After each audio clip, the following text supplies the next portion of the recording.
Ladies and gentlemen, dear guests, students, I would like to welcome you cordially and greet you before the evening of the commemorative 17th of November 1989.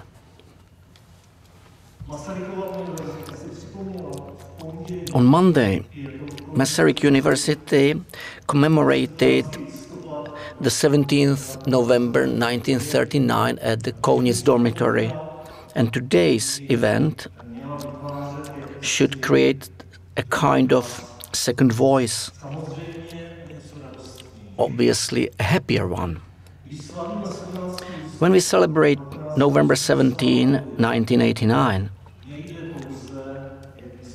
it is not only the day, as we all know, even though it is appropriate to remember what happened, which is the peaceful demonstration in Prague, participated mainly by students and young people.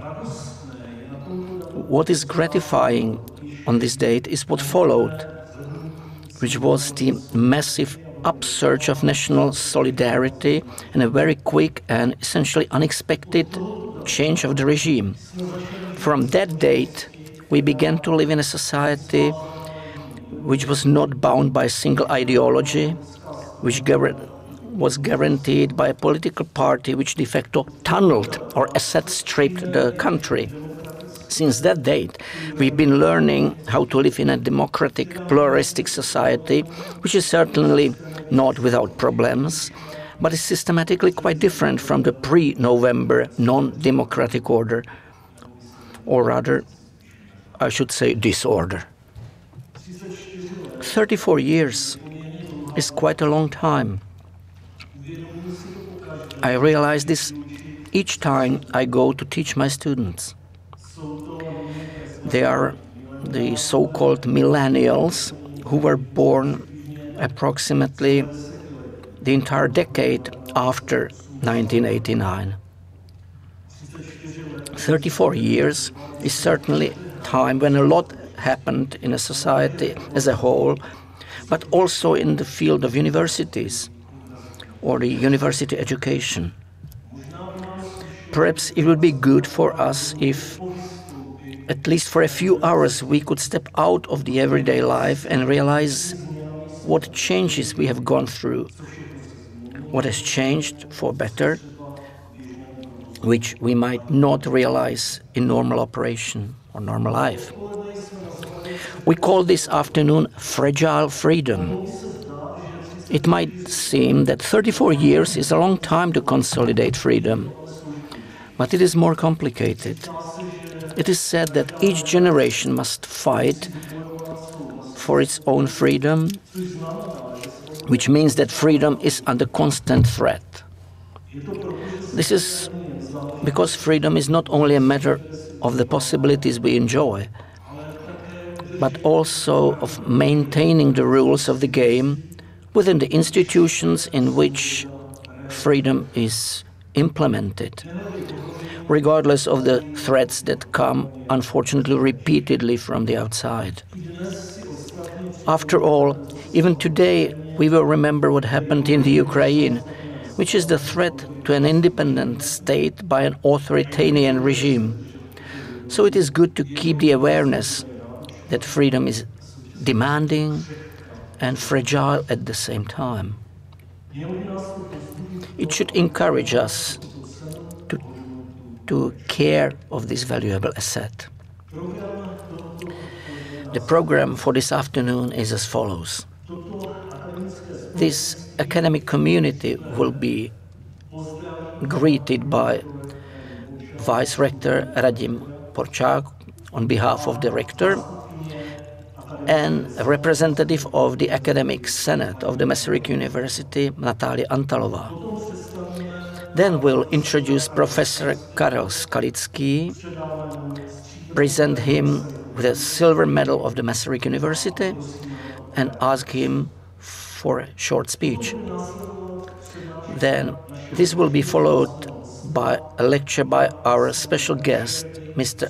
Olexander Scherba from Kiev, Ukraine, a diplomat who looks at the deeper context of the war that is taking place relatively close to us. After a short refreshment break, we'll remember Václav Havel and listen to an organ concert. And now allow me to invite the Vice Rector Radim Polčák and then Miss or Mrs. Natalia Antalova.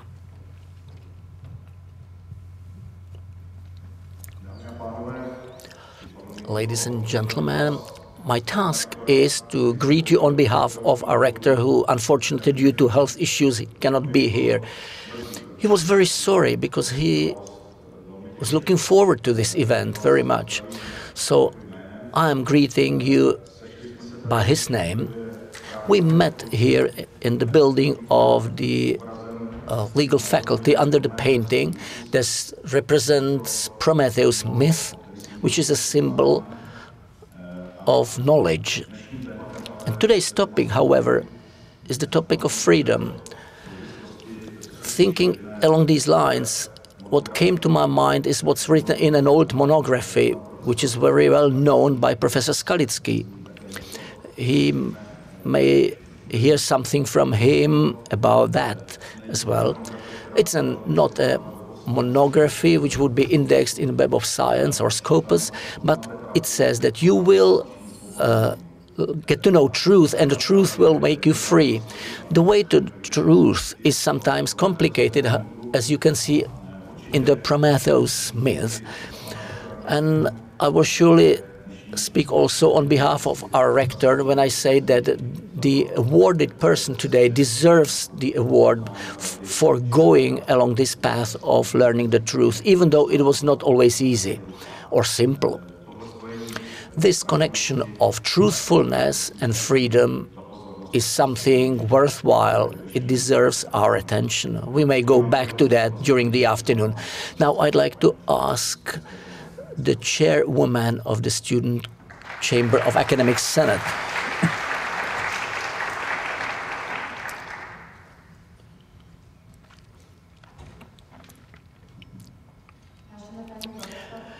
Dear vice rectors, deans and vice deans, dear students and my colleagues and guests. Today and tomorrow is a special day for all of us because we remind ourselves not only the day of fighting for freedom and democracy, but also the International Day of Students.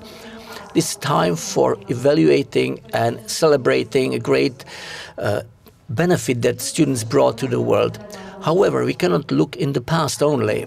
Even though we are aware of the changes and success that we can be thankful to our courageous colleagues, we need to realize that our freedom is still fragile.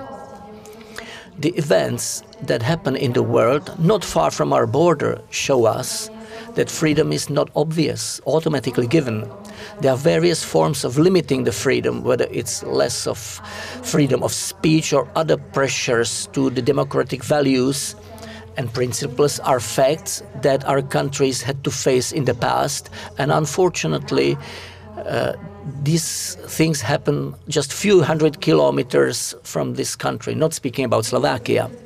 One of the messages, historical messages of these events that we need to remember is that the culture, memory and education are the foundations that can give us and keep the values of truthfulness and freedom in spite of police brutality or totalitarian systems. For that reason, I see it as our main task to protect the values of freedom, democracy and human rights. We have to be a voice for justice and evenness against all forms of oppression. For that reason, today it's more important than ever before to unite our forces and keep the flame of freedom flaming, to make sure that the values that our forefathers fought for will not die out, but will be a message for the future generations. On behalf of students of the Masaryk universities, I would like to express our thankfulness to all the heroes that fight for freedom and democracy even today. Thank you.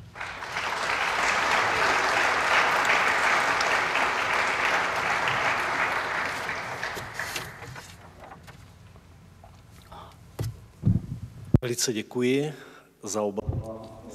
Thank you very much to all both speakers, and now allow me to introduce Professor Karel Skalický, theologian, philosopher, and a religionist, who will be, based on the decision of Masaryk University Scientific Council, will be awarded the Silver Medal of our university. He was born in 1934 in Hluboká nad Vltavou, studied in Prague.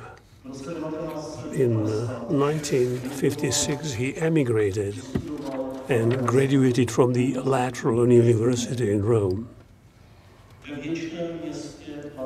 In the Eternal City he spent several decades. Well known are his activities within the framework of the Second Vatican Council, publication of the magazine Studies, which presented also the situation in the normalized Czechoslovakia and the work of the opposition to the communist regime. His work is extremely extensive, containing monographs, studies, analysis of the 20th century personalities, and last but not least, popularization texts. I confess that, however objectively I may and must deliver this presentation objectively, I would like to add at the same time that for my generation and for me myself, Professor Skalický represents an extraordinary personality who helped to preserve hope in the 1970s and 1980s in Czechoslovakia, and who, after his return in 1989, contributed in a fundamental way to the building of higher quality humanities, not only in České Budějovice, but through his books and especially through his generous and tolerant approach. He contributed to something even more important, namely to the promotion of a deep understanding of democracy and civic courage. Now, I ask the Vice Rector to hand over the Silver Medal of Masaryk University, and I would like to ask Professor Skalický to accept that medal and for a short speech, if he may.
My dear from Masaryk University, and all of you,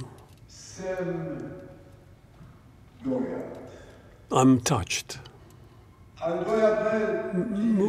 Not that one cries, this is not sadness. More, I'd say that I'm touched because I'm surprised.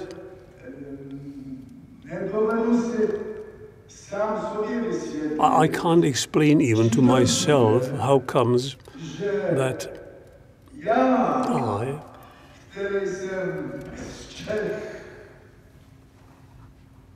who am from Bohemia,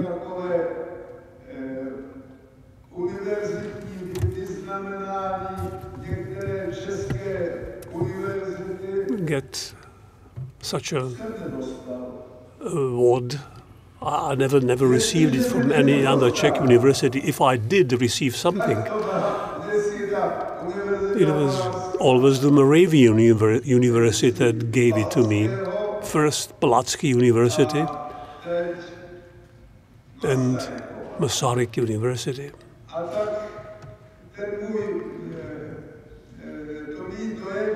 So my feeling is kind of a challenge to study my consciousness.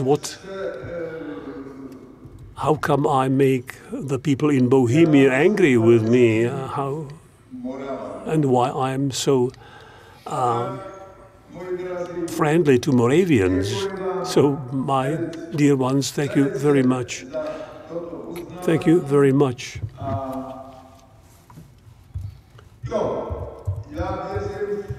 For this recognition. I believe in the meeting of the saints. I believe that prayer is great, and I'm going to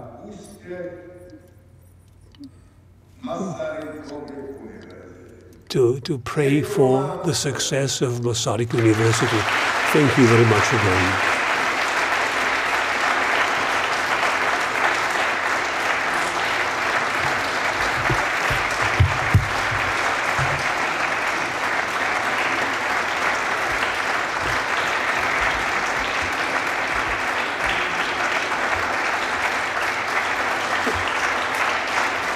Communion is the word.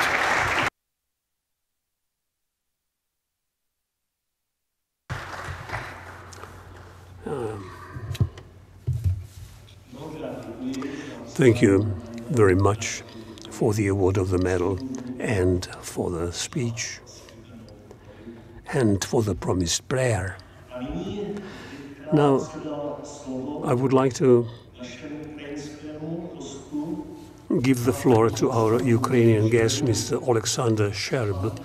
Mr. Scherba is a diplomat who has worked both in Europe, for example, in Vienna, and in Germany, but also in the United States of America.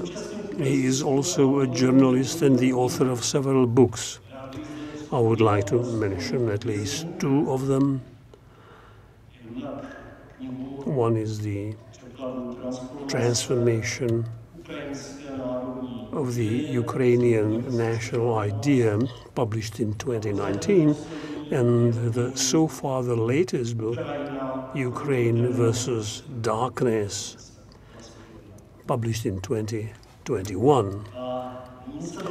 Now we are all looking forward to his lecture entitled Ukraine as a Moral and Political Crossroads of Humanity. Let me say that I'm very happy that we can, on the eve of the November 17th, turn our thoughts to Ukraine with this very competent expert. Mr. Scherba is going to deliver his lecture in English, so if you need a translation and hasn't picked up one, so please do so now.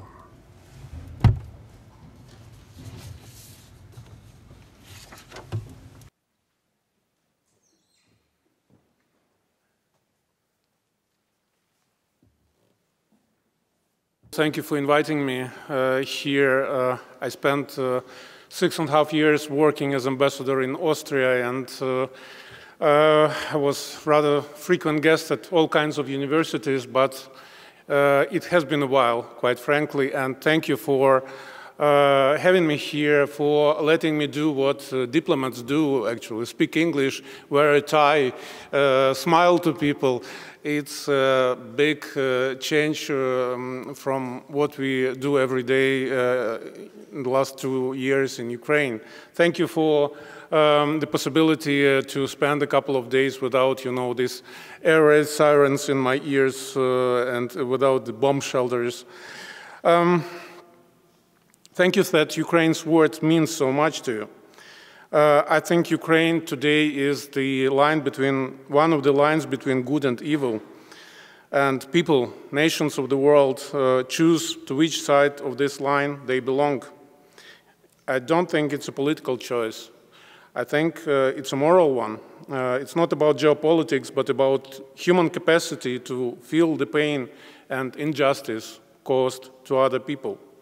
And it's unbelievably warming, heartwarming and inspiring for us Ukrainians to see, for instance, the reaction of the Czech Republic, how this nation reacted to what happened to us. I keep in mind that long time ago, in 1968, there was one Ukrainian, Vasyl Makuch, who burned himself on the central street of Kiev out of protest against what was happening to you, to your country, to your nation. And mostly the rest of the world and the rest of Ukrainians were silent. They just kept and made their peace with this incredible injustice that was done to you. Now, the whole world, at least the whole West, wasn't silent, didn't choose to be, you know, to look the other way when Ukraine got attacked. And this is incredible for us Ukrainians to feel. The title of our discussion is Fragile Democracy. Professor Hanush, very good title. Democracy is indeed very fragile. Life is fragile. And there is not bigger evidence to it than what happened to Ukraine last year in February 24th. 1 minute, 1 day, you make your plans for future, you debate with your friends, you get angry with your government, you play with your kids, and then all of a sudden it's all, your whole world is collapsing. A formidable, evil enemy rolls in on your land with one basically purpose, to destroy your reality. He wants your whole world gone, and it's a horrible feeling. 11 years ago I was diagnosed with cancer. The feeling is very, very similar. You have one day, you have plans, the other day you don't. Just your whole life is about to end. So I wish no one of you to ever go through what Ukrainians went through on February 24th, 2022. But the next feeling that you got and that we got was a proud one, considering how much strength Ukrainians showed facing this kind of evil. Last week we celebrated the first anniversary of Kherson being liberated. You probably saw all these pictures of people celebrating on the streets. I'm very active on Twitter, and someone wrote a year ago a very palpable Paris vibe in the air, and I thought, why Paris? And then I realized people got reminded of how Parisians celebrated being liberated in 1944 from the Nazis. And I think, by the way, the memories of World War II are very important to how the world reacted to this war that Putin is conducting against Ukraine. The emotional memory. So I think we see how emotionally Great Britain is reacting because they remember the Blitz. I see how emotionally Czech Republic is reacting because you remember how you were betrayed in Munich. Warsaw remembered being hit by the Nazis and being abandoned by the world. Even Berlin and Vienna remembered how this stench of death was everywhere on their streets when they were ruined in 1945. I think on February 24th, Russian tanks rolled in to Ukraine, very much like Germans did 81 years before them, relaxed, confident, and fully despising the human material that inhabited Ukraine. We were inferior in their eyes. We didn't stand a chance, whereas they, Russians, were the nation of the great World War II Marshal Konstantin Zhukov. We were the peasants. We were the pig breeders who could speak human, but for some reasons chose to speak Ukrainian. We betrayed our Russianness and therefore had to be punished, killed, re-educated, Stalin style, or forced to immigration. Russians saw themselves as heroic Nazi slayers, and Ukrainians as Nazis, the Nazis to be slayed. Russia was following in Hitler's footsteps with annexations, land grabs, malicious propaganda, genocide, and yet in their eyes, they were the anti-fascists. So it was this kind of insanity that descended upon Russia, upon the world. In those February days, we Ukrainians were looking into the abyss, and the abyss was looking into us, measuring us up for the casket size. I'll never forget the evening of February 23rd, a friend of mine calling me and saying, they will attack tomorrow. And all I could utter was, what, again? It's getting ridiculous. They were supposed to attack us on February 16th, then on February 20th, then on February 22nd. But he said, no, February 24th, it's sure, it's 100% now. And his voice was very, very menacing because he was a Ukrainian politician. There was this killer list that was circulating on Telegram channels of Ukrainians to be get rid of after the occupation, and my friend was on this killer list. I remember before going to bed on that evening, I remember giving another interview. Everybody who could speak English were giving interviews in those days in Ukraine. I was giving an interview, I don't know whether it was CNN or BBC, and I made 3 points. First, this war is unwinnable for Putin. You can win against government, you can win against army, but you cannot win against the nation who is 100% opposed to you. So I hope, I said, he won't be this insane. Second of all, if he is this insane, Ukraine will fight tooth and nail. And the third point was, I thought it would be the most unpopular war in Russia's history, because it would be the war between people with the same first and last names, with friends on the other side, with relatives on the other side. There is no way Russians would support this kind of war. And boy, was I wrong about that. Like many of us were wrong about estimating the very possibility of this insanity coming from the biggest nation, or largest nation of Earth. I remember the journalist looking very sadly at me, as if he was measuring me up for casket size. Nobody thought that we would survive. We knew what they intended to do with Ukraine because they wrote an article titled "What to Do with Ukraine." The author was one of the leading Putin's thinkers, Timofey Sergeytsev. The publisher was one of the leading Putin's outlets, RIA Novosti. And what we saw in Bucha, Irpin, Hostomel, Makariv, Motyzhin, Mogdanivka, Borodyanka, Mariupol, many other towns and villages during the Putin's occupation was fully in line with what Sergeytsev wrote.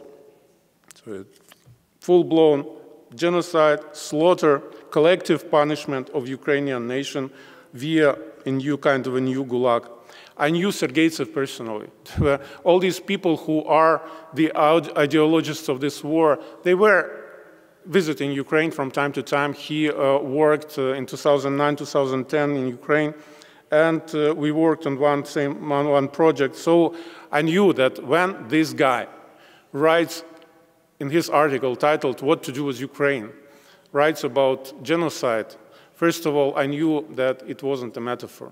Second of all, I knew this guy was definitely FSB. And third of all, it was the biggest Stalin fan I'd ever seen. And this is what they all are now. They year after year, they vote for Stalin as the greatest man who ever lived. He is absolutely #1 in all their surveys. This is the kind of nation Putin has built. They say God doesn't demand from a man or a woman more than he or she can bear. And if this is the case, then we Ukrainians have been seriously underestimating our own strengths. Because on February 24th, a whole tsunami of evil hit Ukraine. Russia's insanity, Belarus, the broken soul of Belarus, the weak spirit of the West, the indifference of the rest, and most of all, of course, Ukraine's own sins that we are very, very aware of, corruption and division of society, and so on and so forth. And the miracle happened. Ukraine didn't crumble. I think Putin was getting ready for this war his whole life.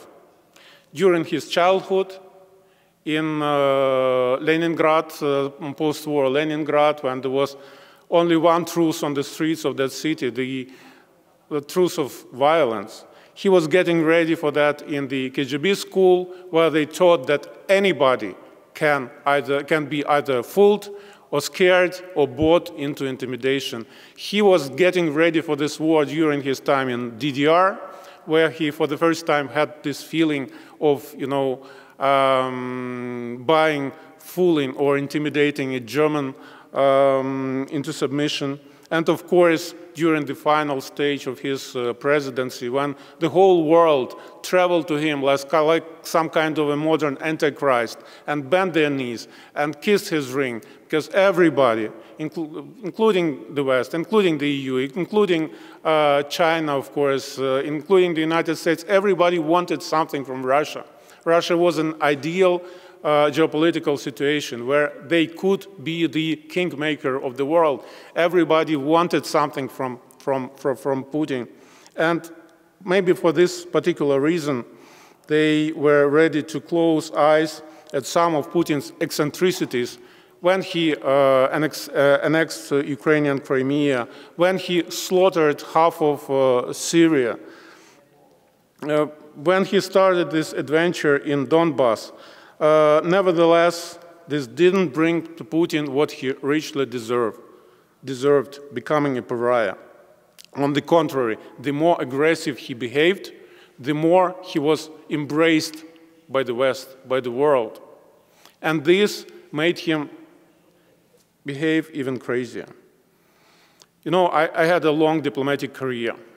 I entered the service in 1995 in March. And I will never forget a conversation I had with a top Russian diplomat in September or October 2013. He invited me to a restaurant, 2013, and he says, "You know what, Alexander? Big things will happen after the Sochi Olympics. All the damn liberals in Russia will be kicked out." That's his words, damn liberals. All the right people, and I knew for him right people were FSB, would come to power and will restore the right order of things in and outside Russia. And he was threatening me, and that will be a difficult time for people like yourself, Alexander, with your pro-Western illusions. So Putin and his FSB guards were getting ready for something big for a very long time. But only in 2022 it became clear how big it was. It was a full-blown resuscitation of the Soviet Union, or to be more precise, creation of USSR 2.0. Smaller in size, but more adaptable, aggressive, sustainable. Something that wouldn't be thinkable without Ukraine. But with Ukraine, it would be a done deal. Plus, he was planning to end the rule-based world. Plus, he was planning to end what we call Pax Americana. Putin's whole legacy was bet on this war and what would happen after that. Ukraine's return to Russia was supposed to be the final act of Putin's rule, his gift to the next generations, a triumphal beginning of a new empire to survive Putin for centuries. It was Putin's second attempt to reconquer Ukraine. The first two ended in equivocal disasters. First one was 2004, the Orange Revolution, when he tried to lead Ukraine astray via all kinds of political technologies to convince people, to somehow seduce people, to fool people, and it didn't happen. And then the second one was the 2014 Euromaidan revolution, when the Yanukovych government first promised to Ukrainian youth to make a decisive step towards Europe and to realize, finally fulfill at least part of the European dream that we had, and then took it away. So this dream turned out to be so dear for Ukrainians that they took to the streets, they were beaten up, like your Czech students got beaten up in the beginning of the Velvet Revolution, and on the next day, instead of dozens or hundreds of people, thousands and thousands of people were on the street and the new revolution started. So, in both cases, Putin got humiliated, and for Putin, everything is personal. He never forgets stuff like that. So, his, this ambition of his, this resentment of his was growing with years. Trying to reconquer Ukraine, Putin actually tried everything he learned in the KGB school. The priciest spin doctors, PR people, the richest oligarchs, the slimiest politicians gave their best to bring Ukraine back to Russia's shadow, to no avail. Whatever they taught him in the KGB school in Leningrad didn't work in Ukraine. For some reason, it worked in Germany. For some reason, it worked in other places in the world. But the country that was closest to him, it didn't work. And there is a very simple answer why. Because it can be brought to two words, imperial hubris. With the West, he was trying to understand the West. And sometimes he managed. Putin is not a person, he's an organization. So the organization sometimes managed to understand the West. With Ukrainians, they are deeply convinced that we are just like them, only stupider. And therefore, they never understood Ukraine because they never even tried. Imperial hubris is the worst advisor ever. So by 2022, Putin threw all scruples to the wind and decided to take Ukraine by force. Getting ready for this moment, he was accumulating his incalculable oil and gas profits, pumping Russians with the spirit of militarism and chauvinism, teaching them that morals shouldn't be in the way of what is right. And once he did all that, once he turned Russia into an obedient fascist tool in his clammy small hands, he gave the orders. So crossing Ukraine's border on the tanks wasn't a difficult moral choice for them. For years, Russian propaganda was picturing Ukrainians as some kind of a laughable, deeply provincial neighbor whose life choices were wrong, who for some reason believed in chimeras like freedom and democracy. And then at some point, and whose language and culture were in every aspect inferior to Russia. And then at some point, the laughable neighbor became an enemy nation consisting of Nazis and Nazi helpers. In retrospect, it's amazing how easy propaganda was shaping Ukraine's perception for Russians. So we Ukrainians were supposed to be the inferior ones. Hence the ease and even eagerness with which Ukraine got attacked on February 24th, hence the idea of Ukraine's collective guilt that was to be redeemed during at least one generation, like Sergeytsev wrote. Hence also the blunt, barbaric fury of the invaders when they saw the real Ukraine and not Ukraine that was presented to them by propaganda. Neither the ridiculous peasants, nor the Nazis, nor crowds of eager collaborators, nor civilians with flowers and tears of joy came their way. What they saw was free people who had dignity, courage, and in many cases a better life than they had in Russia.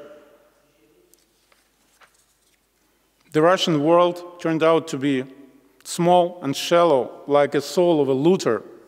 And Ukrainian European dream made people do amazing things. He made, like our Nobel laureate says, ordinary people doing extraordinary things.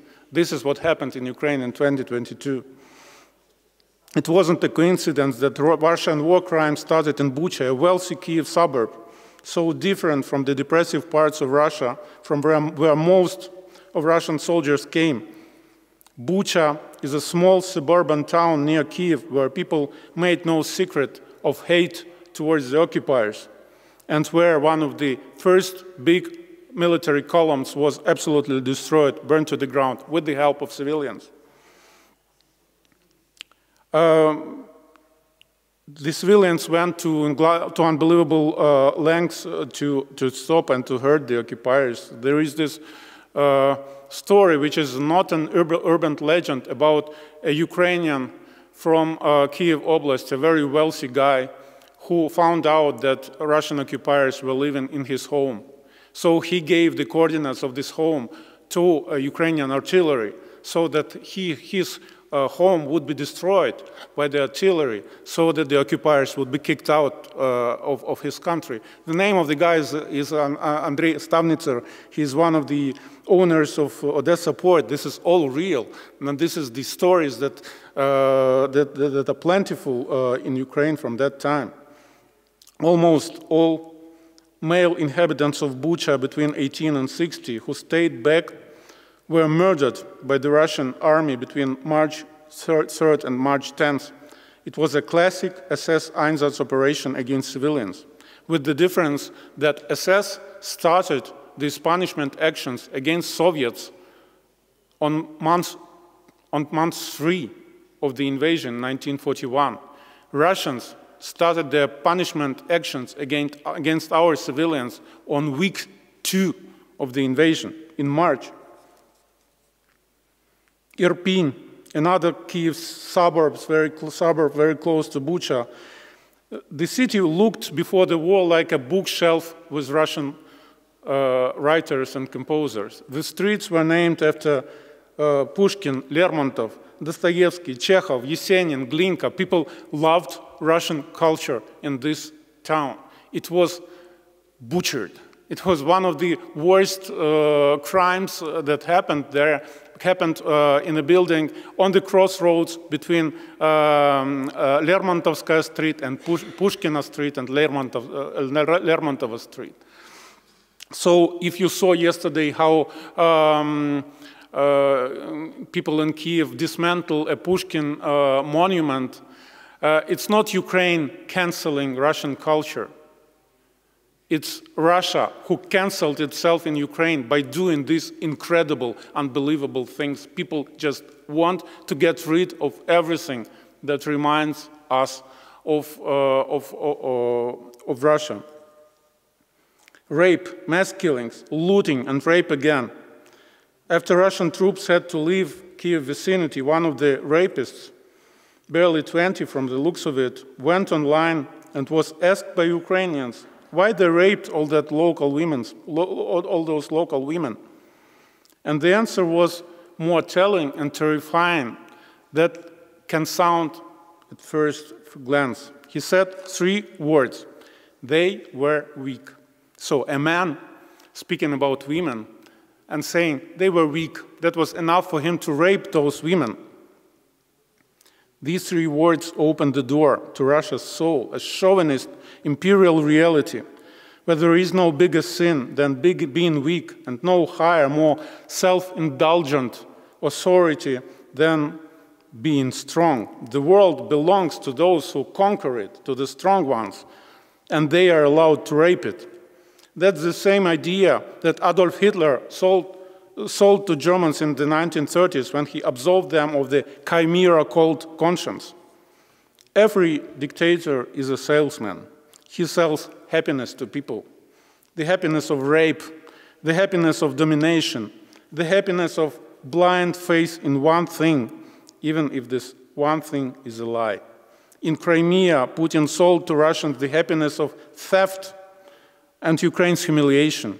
In Syria, he sold to Russians the happiness of showing to the world by killing thousands of defenseless people.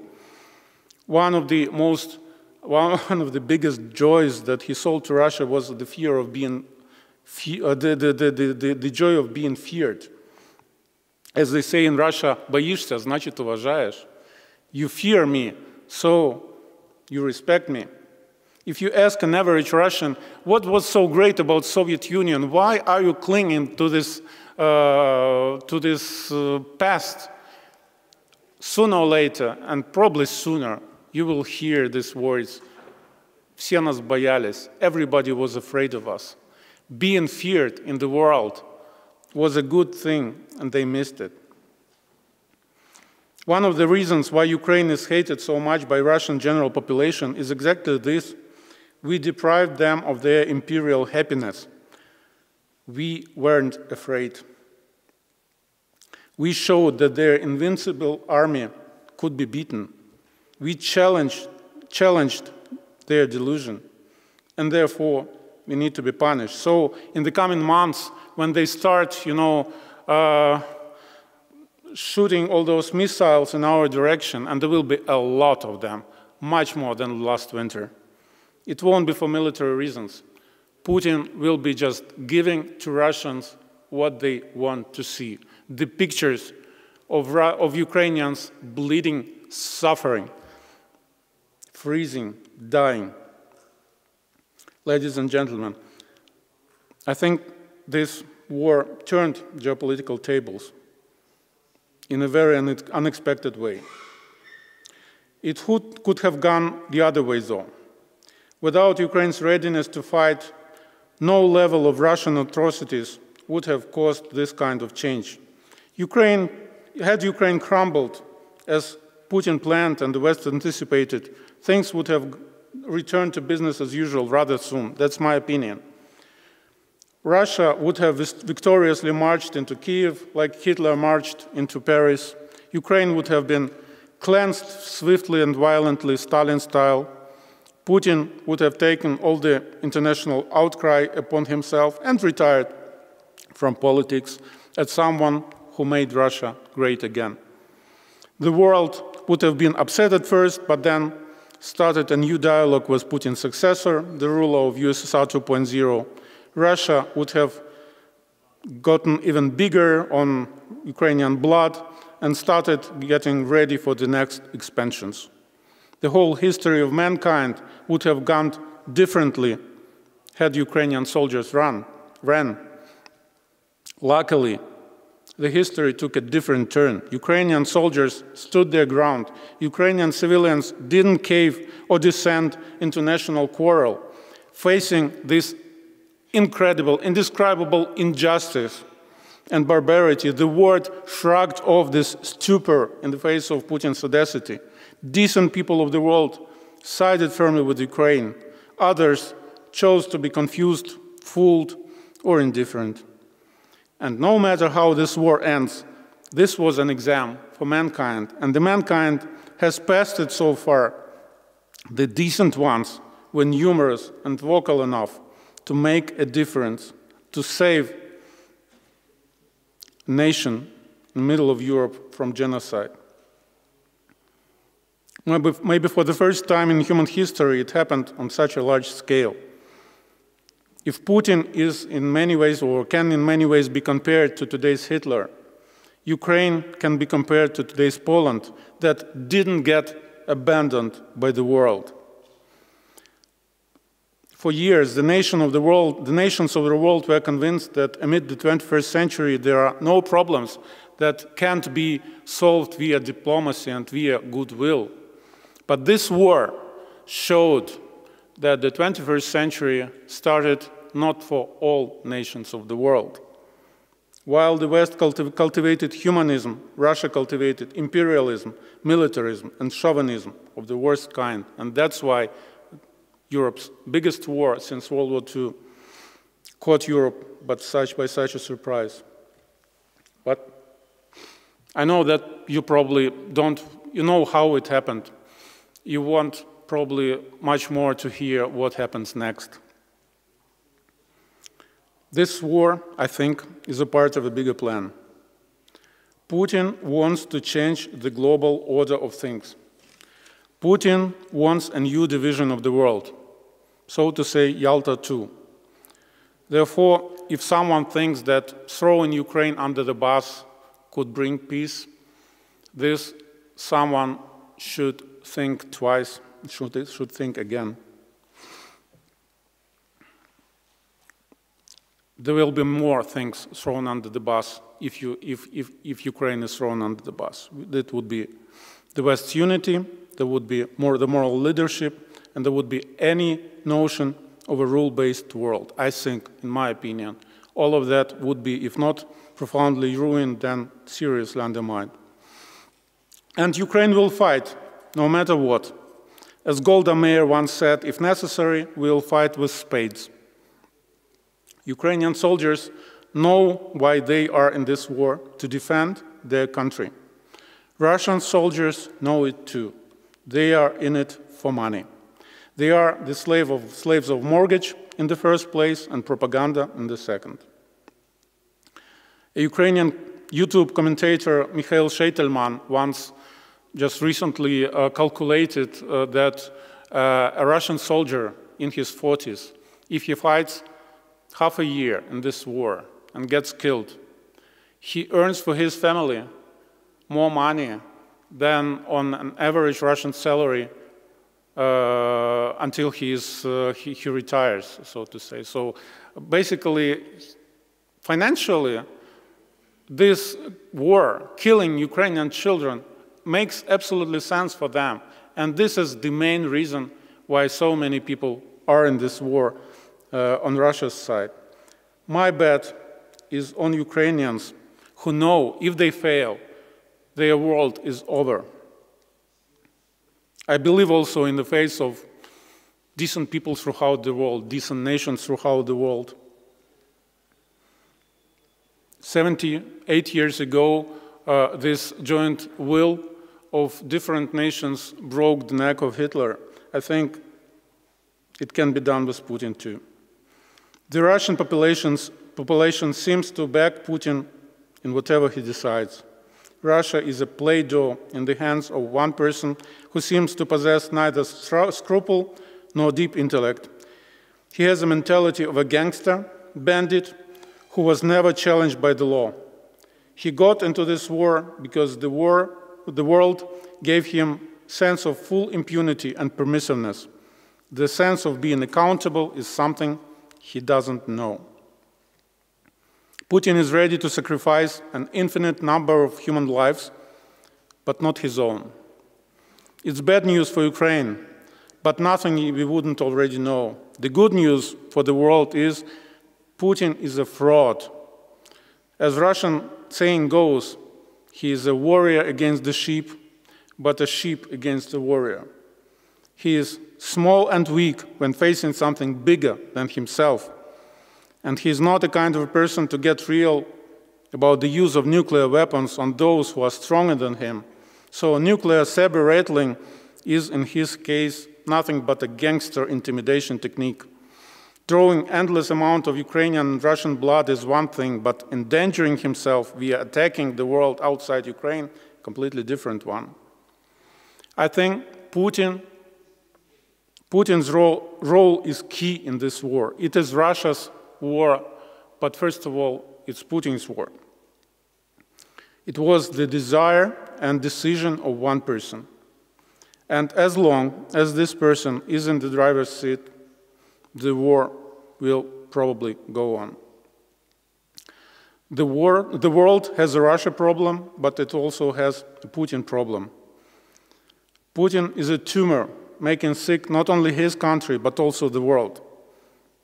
Admittedly, whoever comes after Putin might be even a worse human being, but he will be also weaker than Putin, because Russia's whole state construct is built on the blind faith in one particular person.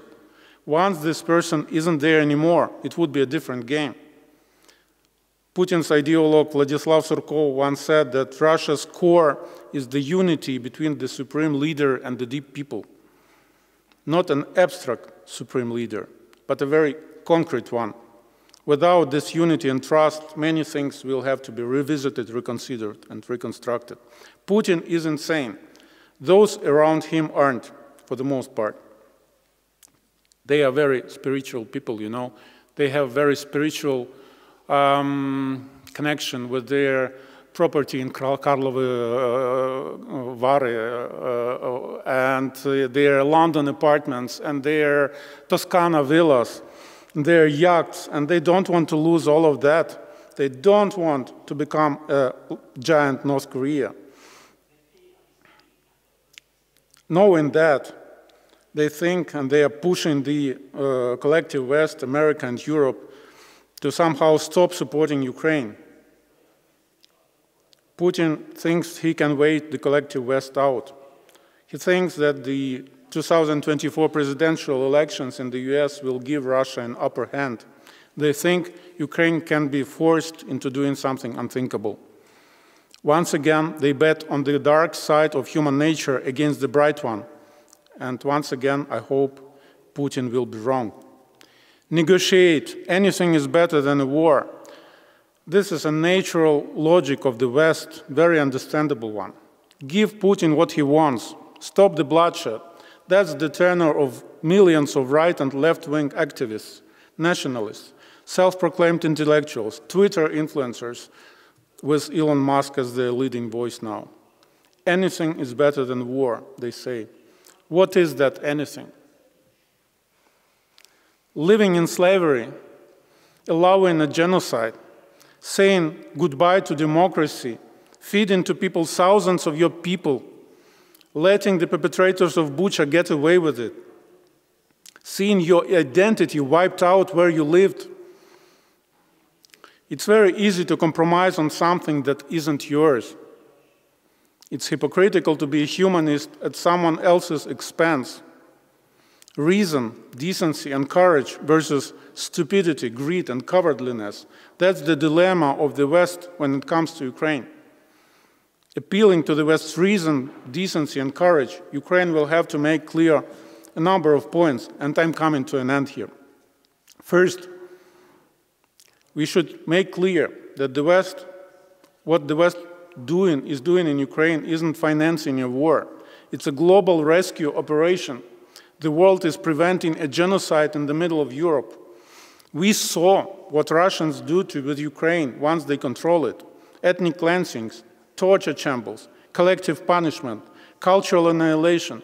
Pulling a plug on Ukraine would lead to a genocide unfolding for the world to see in a real-time mode with catastrophic consequences for mankind. I was asked, why catastrophic? Why is genocide in Ukraine worse than in Syria or Rwanda or Yemen? I think in Ukraine, unlike in those other terrible cases, the world for a change showed its best human side, and it refused to be just a spectator of horrible things. In Ukraine, the world gave people hope. And these people gave the world hope in return. Reversing it would be a betrayal of biblical scale. With Putin allowed to win, the global stability would crumble, and that would be a second very important point that we have to make for America, for Europe, explaining that the help for Ukraine shouldn't be waning. With Putin allowed to win, the global stability would crumble furthermore. The events in Israel are just a precursor of what can happen on a much larger scale in the coming years. Russia's plans are grand. Iran's appetite is insatiable. Smaller dictators in Africa and Asia have their plans too. With nothing to stop them, the world would be a mess. Ukraine's win, on the other side, based on President Zelensky's peace formula, would mean a historic win for democracy, a turn for the better, for the cause of freedom. The rule-based world would be saved. The oppressors sent a warning. The oppressed would have a sign of hope. America would have another Reagan moment, comparable to the fall of the Berlin Wall. Europe would find itself as a global player who truly makes a difference. And if anyone thinks that stopping leaving Ukraine defenseless will somehow compel us to not fight anymore, this someone is wrong. The only result of pulling a plug on Ukraine will be carnage on the battlefield, major political turmoil in Ukraine, new waves of immigration, and possibly destabilization of the whole region. Ladies and gentlemen, thank you for listening so patiently to me. Thank you for the support your country, your continent, your part of the world gave to Ukraine. What happened in 2022 wasn't just a miracle on the Dnieper. It was a miracle in Brussels, it was a miracle in Washington, it was a miracle in Prague, it was a miracle in Brno, everywhere where people refused to look the other way, everywhere where people decided to save one of their own from the worst thing possible. One of the most heartwarming things that I've seen in my life was just a list with numbers, how much every of the partners of Ukraine donated and helped of their budget, helped Ukraine. So it started with 0.1 or 2%, and it went up to 1.5% of the state budget in the case of Estonia. It was just because of this, my town doesn't look like Aleppo. Because of this, I'm alive. Many people like myself are alive.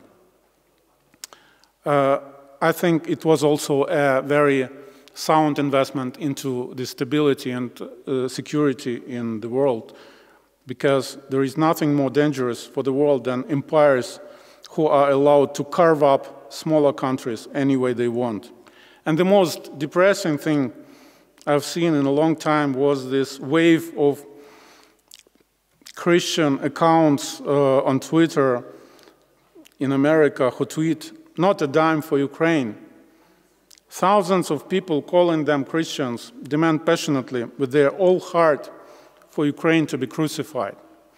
Christians wanting other Christians be killed in the name of Christ. I think we saw it somewhere in human history. And I think it hurts not only me as a faithful person, I think also atheists should understand our emotions when we read something like this coming from the United States. Obviously, it's a time for big moral dilemmas, a time for heroism and betrayal, a time of change, unprecedented even for our turbulent reality. I do hope that the world chooses wisely, and it will be a change for good, not for the dark ages. So coming back to the key question, what's next? The simple answer is, I don't know. No one knows. But I'm thankful for seeing what I've seen in the last 2 years. Hope, dying and resurrecting.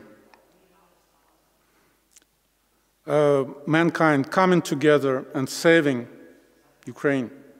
I'm thankful for being a part of a heroic nation that overcame its fear and stopped the enemy and became inspiration for the world. And I'm saying these things not only because I spent such a long time in America, where today is Thanksgiving and people say thank you for whatever they appreciate. First of all, I'm saying it because one of the things that we learned in these 2 years is A, never lose faith in the good of the world, and B, always be grateful for it. Thank you. 。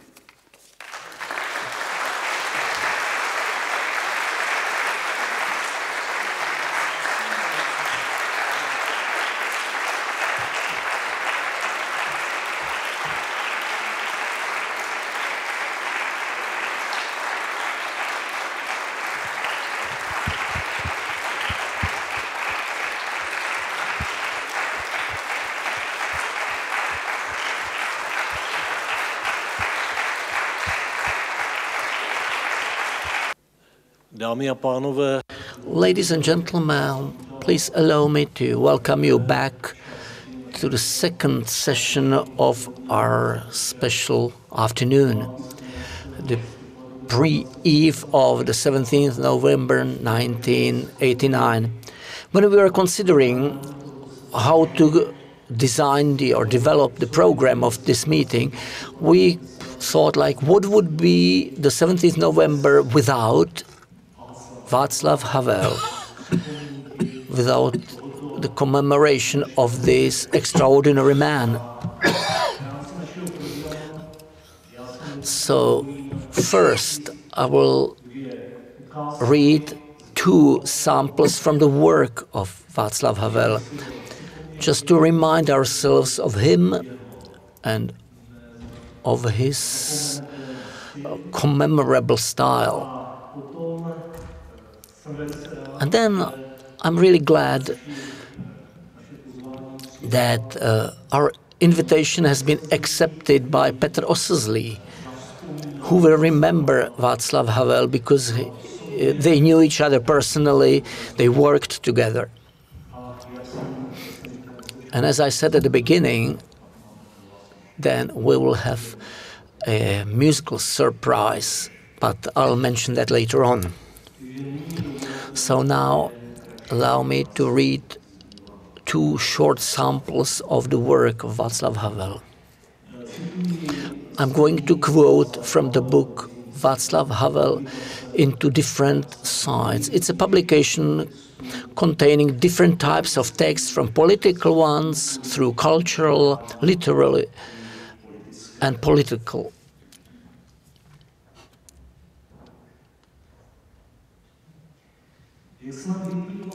As it might be obvious from everything I said, it seems to me that everybody, whether we live in the West or East, have one particular task to do, which should determine everything else. This task is to think fully, carefully, but at the same time with a full involvement, to face any irrational movement of anonymous, non-personal and unhuman power of ideologies, systems, bureaucracies, artificial languages and political phrases.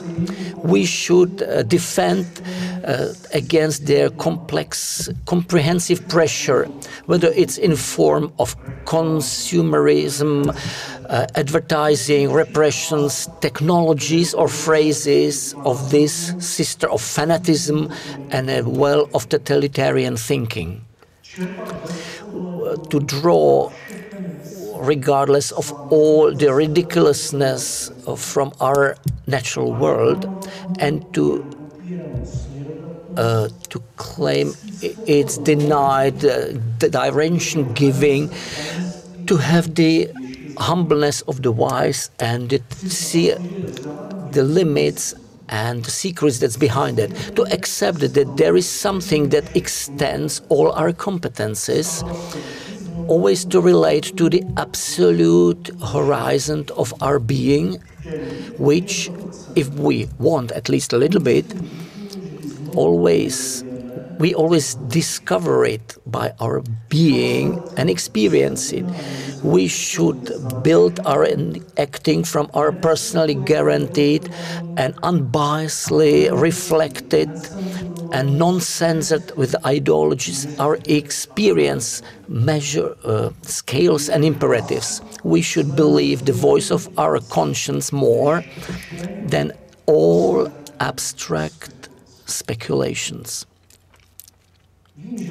I know that all this sounds very general, very unclear and very unrealistic, but I assure you that these seemingly naive words are based on very particular and not always easy experience with the world.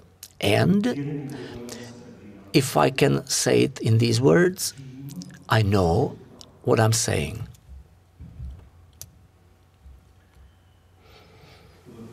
So that was the first quotation. That will be more cheerful. It seems that in our Central European environment, there is a certain way that always combines the most serious, the most comical.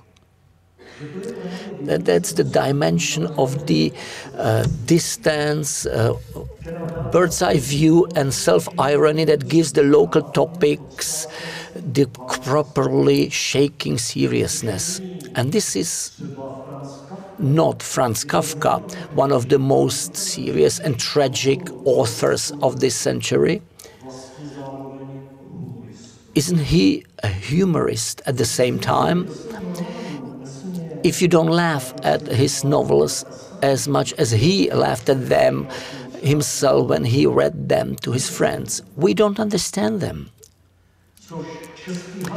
What about Hašek in Czech or Musil in Austria? Aren't they tragics of tragic irony or ironic tragedy?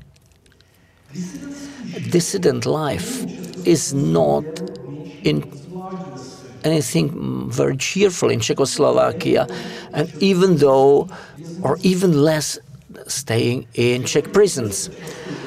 The fact that we make fun of these things frequently, it does not contradict the seriousness, but it's the consequence, unavoidable consequence. We wouldn't be able to cope with it if we couldn't see at the same time how absurd all this is, and subsequently comical. The way of the local fun-making could be misunderstood by our foreign guests, or they might view it as cynicism. And if a friend of mine, a dissident, sampling various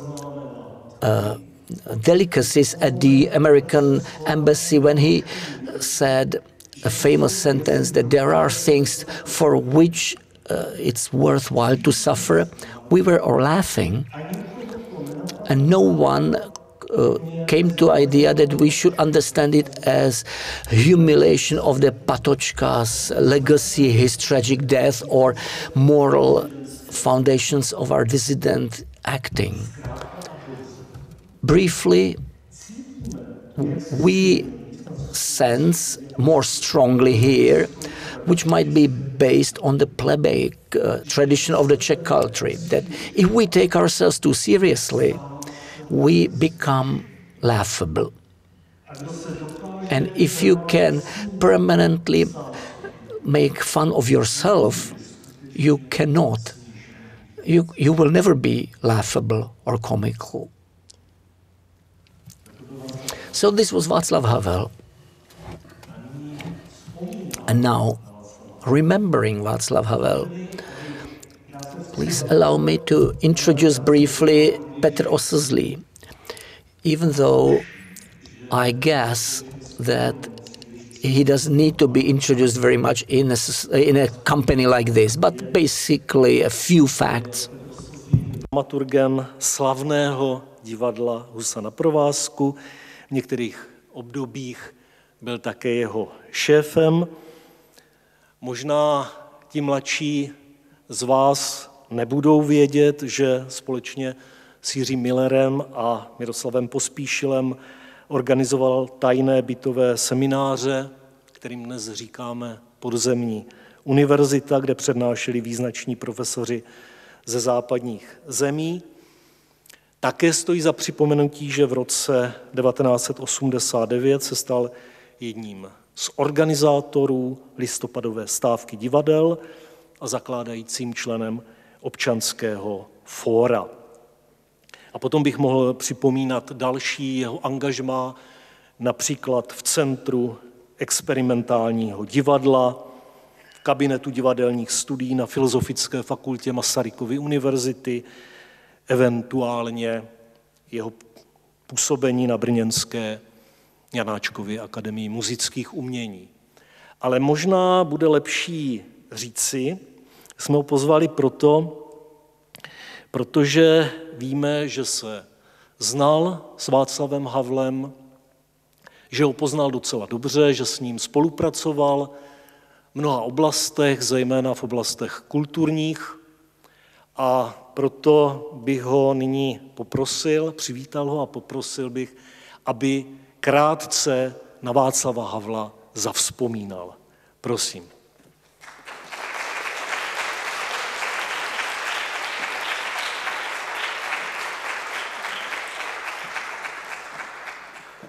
Dobré odpoledne. Slyšeli jste v poslední větě pana profesora ten důraz na slovo krátce. Tam opravdu položil to... I'm sorry. I'm sorry. I was in the wrong channel. He emphasized the word briefly. For me, it will be difficult to think briefly of Václav Havel, and it has happened to me also that I was asked to give a brief speech, and when I asked have I been speaking too long or not? No, only half an hour and a quarter only. So I've got a watch here, in fact. I will try to speak very briefly. He will gesture me if I speak too long. It should be personal memory, so I will start with the most genuinely personal, which is connected not with this space here, but it was here when I was immatriculated or enrolled, because Masaryk University is my alma mater, and when I studied here, I met Václav Havel for the first time. For me, at that time, for a student, it was a very important personality. I studied theatrical science and the history of art. I wrote 5 names of world-renowned directors and dramatists I want to meet, and I managed to meet all of them. And Václav Havel was number 1 among them. This is something that we tend to forget today, that he was world-renowned as a playwright, as a young playwright, as a very young. He was awarded by OBI prize, Village Voice, most prestigious prize for alternative theatre, and he got it for his very first play, Garden Party. For me as a student, he was a real star. I believe it was at the end of 1972 or 73, I'm not sure, when I went to a Rubin theater, and then in the intermission I saw him standing at the counter with the drinks. It was a kind of smallish person in jeans. That was really something extraordinary. I looked at him and I said to myself, is that Havel or not? I addressed him. I told him about the list of playwrights, and he spoke to me not only during the intermission, but also another hour and a half. He also invited me to refreshment after the performance. This is very characteristic of him. He was a very open person, a person who was ready to speak to anybody, even with a non-entity like I was myself at the time. The second meeting was not physical, but very intense, when he wrote a letter to Gustav Husak, was the president, by the way. I don't think you've read it, and if you haven't, please do so. I recommend it. It's a fascinating analysis of the situation at that time. We were fascinated. It was in 1975, and these were the first underground texts I began to copy, the letter to Gustav Husak. And then we met when we, as a goose on the ring, on a string, went to perform in Prague. I would like to say how much I was hit by his imprisonment. It was not possible at that time to... It was not generally known, but at that time I knew many friends in the Western theatre, and I was among a member of the alternative theatrical scene. They informed me about the situation and sent me the news. That was the night for Václav Havel in Avignon in 1982, when world playwrights, world renowned authors headed by Samuel Beckett protested in Avignon by reading their texts throughout the night that were written for Václav Havel, who at the time, without any exaggeration, was almost dying in the prison because he has very serious pulmonary inflammation, and if they didn't release him under the pressure of the world cultural community, he would have died. What I wanted to say is that my first two meetings with him, the physical and the spiritual one, also characterize his personality. He was always a playwright.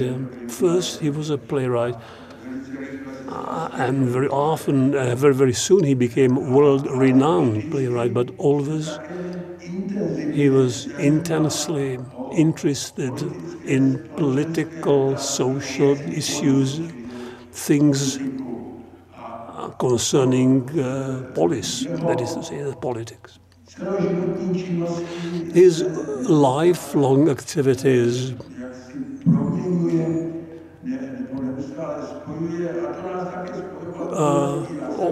this is also what connected me and him, because I thought theatre, that which I performed with artistic passion, I considered it a part of a fight for freedom, as a means for fight for freedom. I said that theatre, Goose on the String, is a non-violent guerrilla,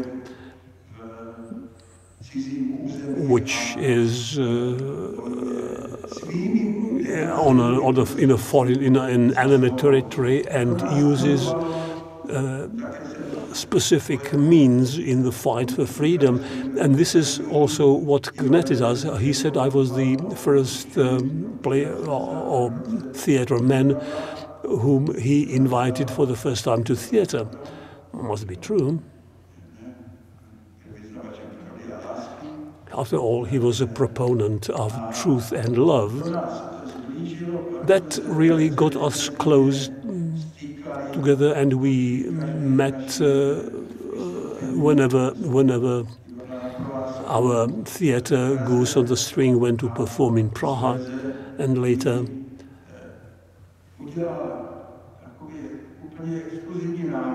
he came up with a very exclusive proposal. He was captured to such an extent, I must say something about our theatre. He was so captured by the style of the Goose on the String theatre. At that time, it was called only theatre on the string. I'm not going to plunge into explanations why that was necessary. offered to me that he is going to write a play. He said that it was very difficult for him to write something which would be signed by somebody else. He offered that he would write a play for the theater on the string of the thing, and that I will be officially author. He is somewhere here. He is here. He wrote to say that I'll be there. I don't know where, but I will be there.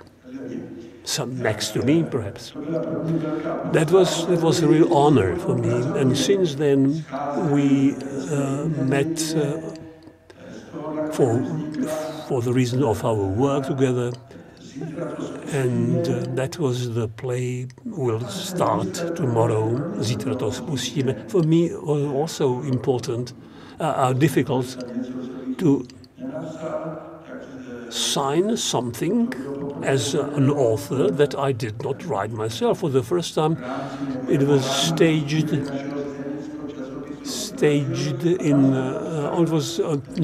Published for the first time in Rozrazil, our magazine, where we only said that we never mentioned any author. Only the board of editors was signed. For the secret police, it was obvious. They banned the magazine, and we first staged it in Praha on 17th November 1979. We knew that something was brewing, and then for that reason our theater and Hadivadlo theater were the first two theaters that started the strike of theater, and I was the first person to read the declaration. For that reason, Karel calls me the man who started the strike of theaters in 1989. And so it happened that I became the founding member of the Civic Forum, although I was not on the 19th in Činohradní Klub because I had to open start the strike here in Brno. But Václav Havel called me up and he asked me whether he can use my signature. I would give him my agreement. I would have agreed even if he didn't say so, and I believe him until today. I believe his ideas. I conduct a dialogue with him without cessation that didn't even stop after his death. I have the green box with 9 volumes, and whenever I can consult him at any time because it contains everything. It's a kind of second Bible, civic Bible. I recommend to you. And so it happened that I was in the nearest, closest group that organized the large demonstration.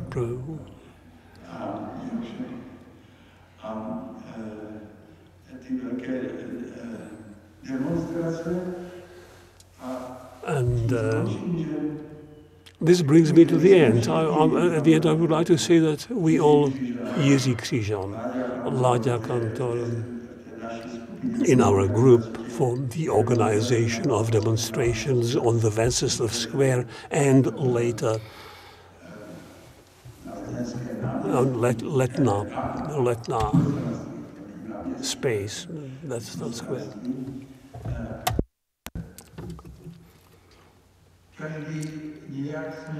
We all, one way or another,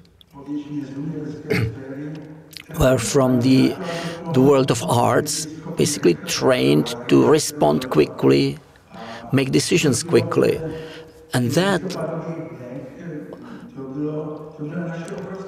was our great advantage in those November days, because the power of that time was not very flexible. Not the communist totalitarian power was not able to make decisions. they actually hated making decisions because they were always afraid, because they somehow subconsciously knew that they would be held responsible. Unfortunately, in this country, they were never held responsible, but that's another story. But we were trained in our professions to act quickly, to be flexible, to communicate in different ways than it's typical. And we could communicate throughout the whole country because based on our tours, whether we were musicians or filmmakers or theater players, we had friends everywhere. And those were friends that could be trusted. So this network of artistic people worked and we could make decisions quickly. And it was wonderful to see how Václav was always even faster than us. He had this ability to analyze things, to reflect them. He had a great ability of self-reflection. He could make fun of himself or laughed at himself, and it was one of his greatest advantages. Even the second quotation that we heard spoke about this. He knew what he was saying. He always knew that. He also knew why he said that truth and love must win over lies and hatred or prevail. And later on he said, well, I should have said it should prevail. Rather than it must. We were there when these forms were considered, how to phrase this. So let's believe that they will win, even though we know that they will not win completely, never. But he had his ability to analyze not only artistic things, which can be documented by his anatomy of gags. If you haven't read that, do find it. It's an excellent anatomy of gags. And if you read that, you will know what gag is. I'm sorry. I cannot deny this professor in me. I always tell you what you should read. Sorry for that. Always looking at you. Have you read it yet? Like with a sort of exclamation mark in my eyes.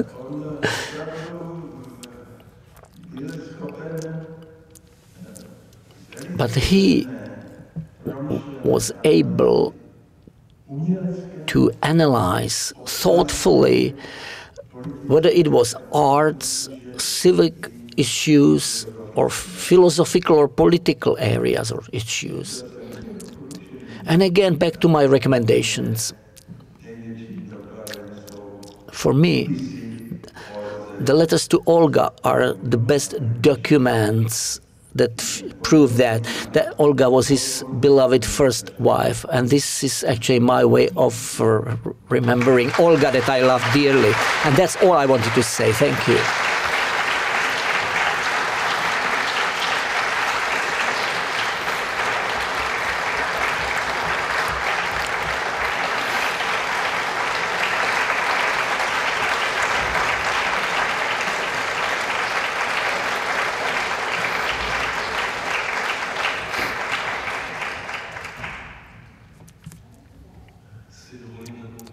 I would like to add a note, side note. I started as someone who was trying to commemorate freedom and freedom of speech, and now I am a person who limits the freedom of speech to Petr Oslzlý. This is how I ended up. Anyway, ladies and gentlemen, I'd like to thank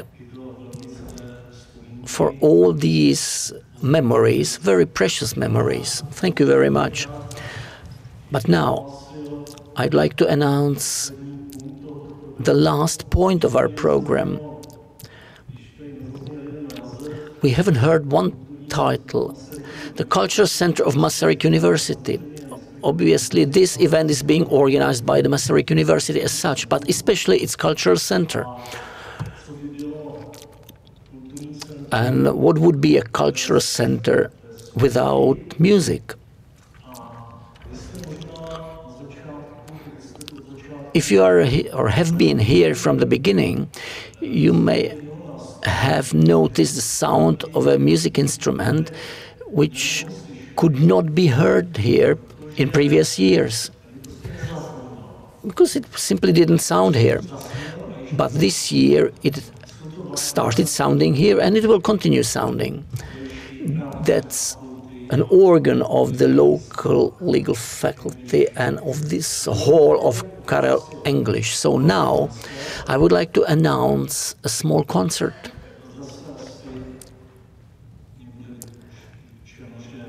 I may be criticized again for limiting that, but we've been here for a long time. So a short concert will be played by organ player Patrik Buchta is his name. And I'd like to say that you will hear compositions by Marc-Antoine Charpentier, John Stanley, Johann Sebastian Bach, not John, but Johann. Then you will hear improvisation based on the choral Saint Wenceslas, and then compositions of Zdeněk Pololáník, Gordon Young Zupan, and Gordon Young. So enjoy the concert, and by this I'm going to close this meeting. Thank you for your presence and your support. Thank you for coming here.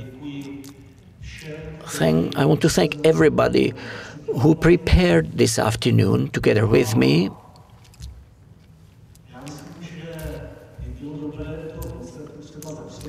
And perhaps we might think about how to spend tomorrow, which is a festive day. All the best for the future.